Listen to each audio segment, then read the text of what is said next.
নমস্কার, আমার বন্ধুদের সকলকে ভালোবাসা জানিয়ে শুরু করছি আজকে একটি নতুন ব্লগ। সকলে কেমন আছো? আমি তো ভালো আছি, আশা করছি তোমরাও সকলে ভালো আছো।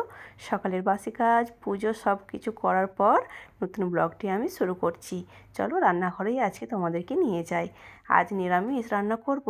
তো বেগুনটা আমি অনেকক্ষণ আগে নুন হলুদ মাখিয়ে রেখেছিলাম। এখন সর্ষের তেলটা গরম হয়ে যাওয়ার পর বেগুনটা ভেজে দিচ্ছি। আজকে আমরা নিরামিষ খাবো, তার জন্য বেগুন ভাজা করব। আর গিমা শাক এনেছিল না, সেটা একটু রান্না হবে, আর মাশরুম রান্না হবে।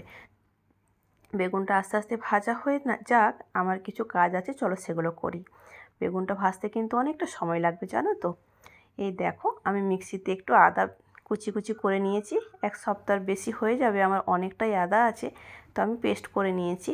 কেন বলো তো, বারবার আদা বাটতে আমার বিরক্ত লাগে, তাই জন্য আমি একবারে পেস্ট করে ফ্রিজে রেখে দেবো।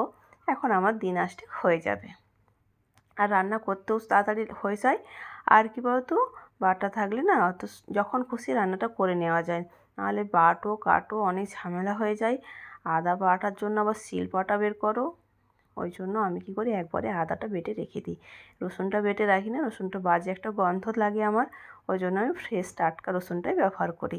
তো রসুন তো খুব একটা খাওয়া হয় না আমার, তার জন্য আদাটাই বেশি লাগে, তো আদাটাই আমি বেটে নিলাম।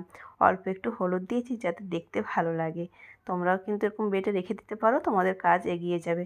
যারা বাইরে কাজ করো, সময় পাও না, বাচ্চা আছে ছোট, হ্যাঁ, এই ছোট ছোট টিপসগুলো তোমরা যদি ফলো করো, দেখবে তোমাদের অনেক উপকারে লাগবে।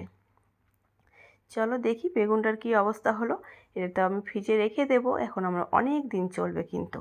অল্প একটু জল দিয়ে বেটেছি গো, শুকনো বাটলে না বাটা যায় না।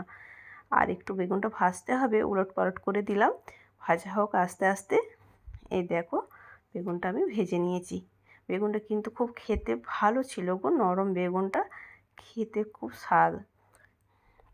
বেগুনটা আমার ভাজা হয়ে গেছে, ওই তেলের মধ্যে একটু কালো জিরে ফোড়ন দিলাম, আলু আর বেগুন কাঁচা লঙ্কা একটুখানি ভেজে নিচ্ছি গো, কিমা শাক তো, একটু আলুটা বেগুনটা ভেজে নিলে তাড়াতাড়ি সেদ্ধ হয়ে যাবে।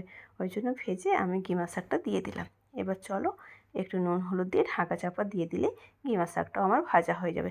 কিছু লাগে না, এত টেস্টি খেতে, একদিন করে দেখতে পারো আমার মতো, খেতে ভালো লাগে।